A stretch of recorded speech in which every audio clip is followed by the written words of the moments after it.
this big business called college athletics has an ugly side that shows its face from time to time. And unfortunately, that ugly side was shown today, especially when you have a really good friend in Frank Martin, someone that I've called my good and personal friend over the last 10 years. But this is a results-based business. And unfortunately, you're gauged and assessed by the NCAA tournament and the number of appearances. And unfortunately, doing that evaluation certainly didn't meet the standards of the university, and a tough call by Ray Tanner, tough call by the university, but certainly wish Frank Martin and his family, and all of the assistant coaches over there, the best of luck, because this is a tough side of the business, and you hate to see anyone fall prey to it.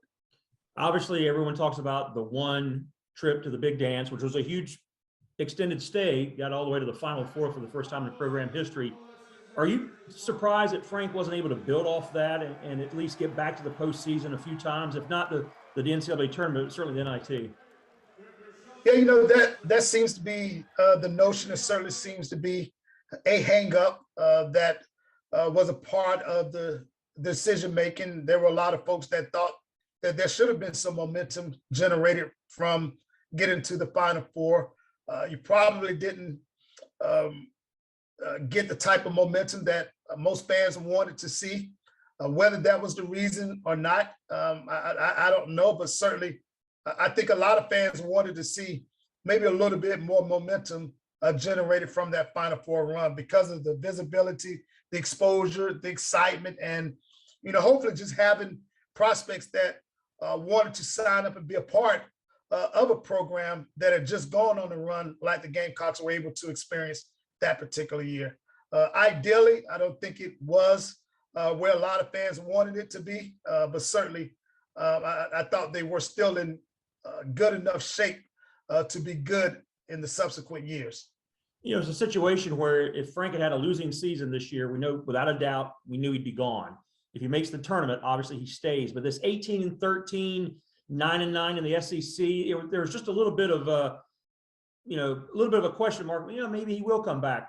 But I kind of thought that the lack of fans in the stands at times during the season really was as much of a factor. Maybe not quite as much as the wins and losses, but certainly that had to weigh in into Coach Tanner's thinking.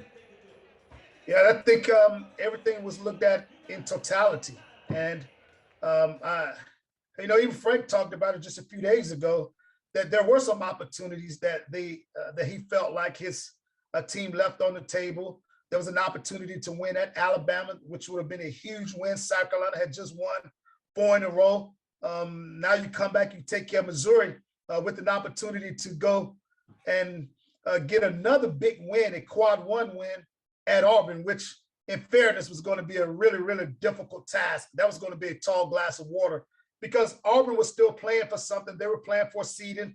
And you add to the fact that that is arguably the toughest environment to play in the SEC. That was going to be really, really difficult. Fast forward, get to the SEC, knowing that you probably needed 2 or 3 games in the SEC to secure a spot in postseason play. That didn't happen. So you're talking about 3 missed opportunities that certainly would have improved your chances if you're South Carolina of getting into the NCAA tournament. And it seems to me this is the most volatile offseason in the SEC in a long time, with Georgia and Missouri opening up, and then obviously Florida's open now because Mike White is now in Athens. I mean, and now with South Carolina obviously opening up, it's been crazy.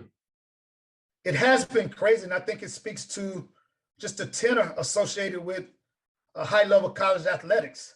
And there's so much pressure, so many lofty expectations, so many goals, some attainable, some not as attainable. But unfortunately, when it's time to make that assessment or evaluation, how many games did you win? How many games did you lose? How many NCAA tournaments did you go to? Just like football season, how many bowl games did you go to as a coach? And it becomes really, really difficult. And again, as much as you enjoy that side of it, the wins and the excitement and the interest and the enthusiasm and the passion, just the flip side to that, it's just the pressures of winning. And when you have a friend, like certainly Frank Martin has been a friend of mine the last 10 years, to see him fall prey to the big business and the pressures of the big business, certainly is hard to watch, very difficult to deal with.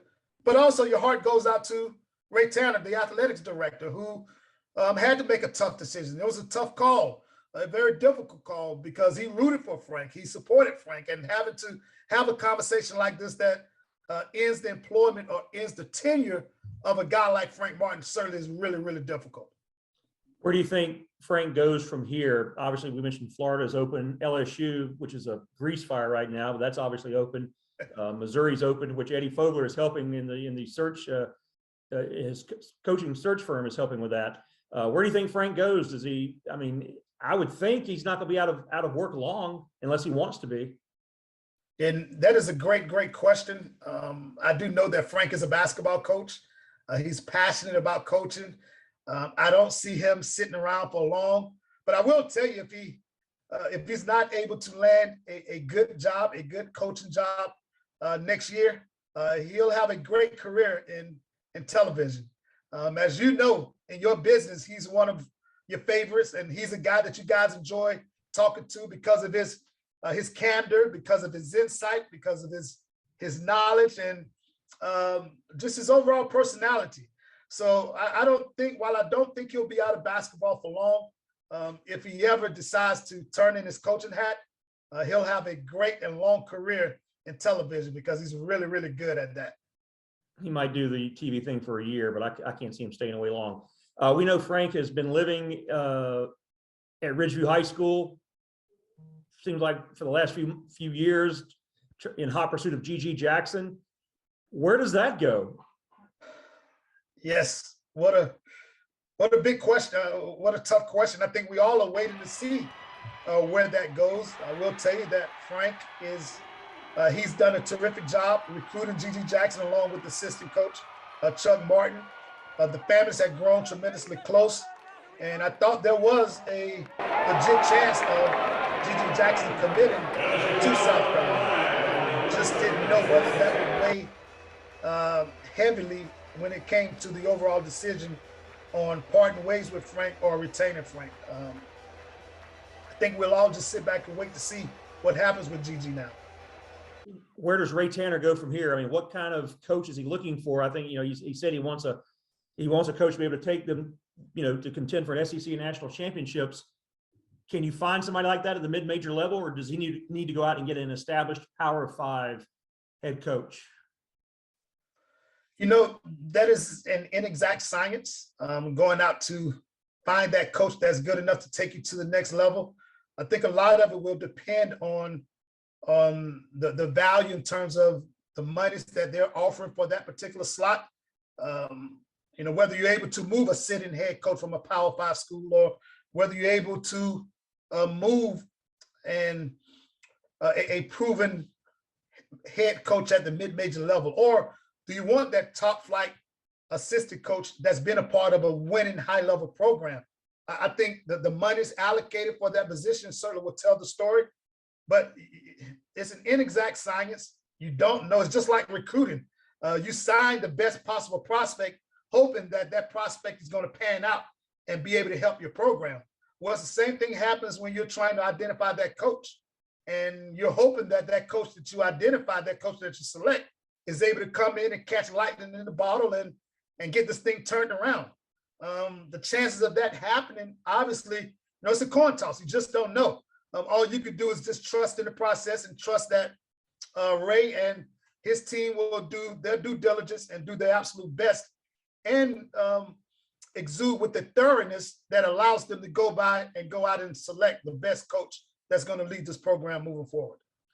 All right, finally, earlier tonight on News 19, I basically said that, Frank is the third all-time winningest coach at South Carolina. It takes him to their first ever Final Four. All that, plus he runs a clean program. He's going to take that to his next athletics director and say, this is what I can offer. How do you think Frank is perceived nationally? I would think he's still highly respected by people who understand what this business is like sometimes, where, sometimes it's like Coach Spurrier said one time, every coach has a shelf life. Yeah, well, he's certainly one of the most respected figures in the college coaches fraternity. If you listen and watch some of the games that are televised, He's a media darling. He's paid his dues. So there's an appreciation and an admiration that's shared amongst many of the folks that root for Frank because of how he got to this position, you know, starting out as a math teacher and, you know, JV basketball coach and, you know, going to a few smaller jobs before getting here. So there's an appreciation, there's an admiration that that I think a lot of people share for Frank. But in terms of how he's respected and how he's revered throughout the college basketball coaching profession, I think that's subjective.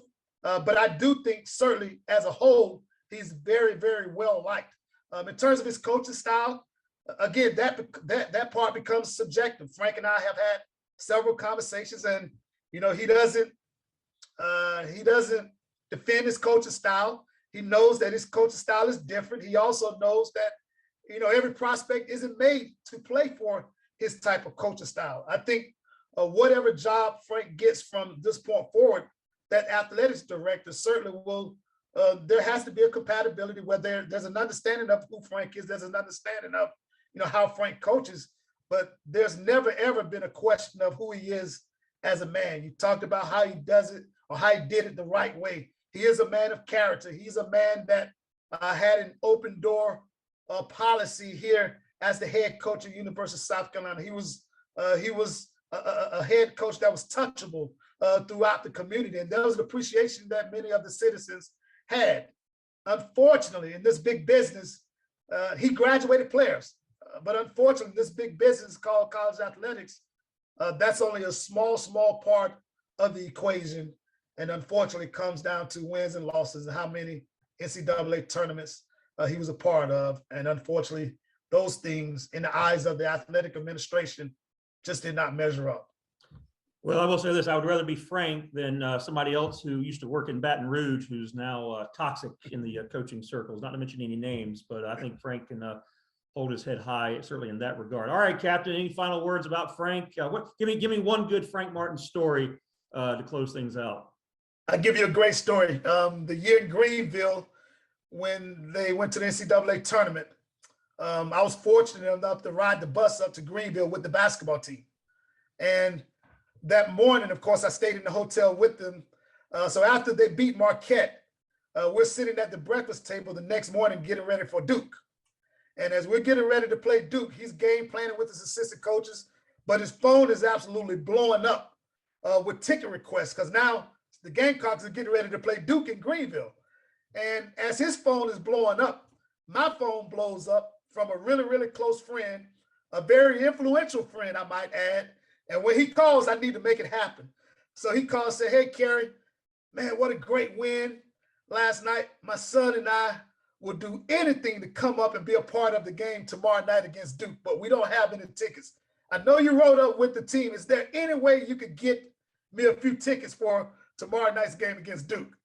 So I said to myself, I was like, oh man, what bad timing. So I hang up with him, and Frank is still going on this, he's complaining about the ticket request. So after he calmed down a little bit, I said, "Hey, Frank, man, I know that you're getting bombarded with ticket requests, but hey, man, one of my really, really good friends, one of our really, really good friends, who's a true friend of the program that can always help the program, need 2 tickets to tomorrow night's game." And he just took a deep breath and was like, "Carey, are you kidding me?" It's like, "No, I'm not kidding you." And so he said, "Give me about an hour." So in about an hour, he went to work out. I went back to the hotel room. He called me. He was like, "Hey, yo, man, I got your man taken care of. So he'll be good to go. His name will be at will call." So not only did I call the man and let him know that he was good to go, but he got better seats than I got, and I rode with the team.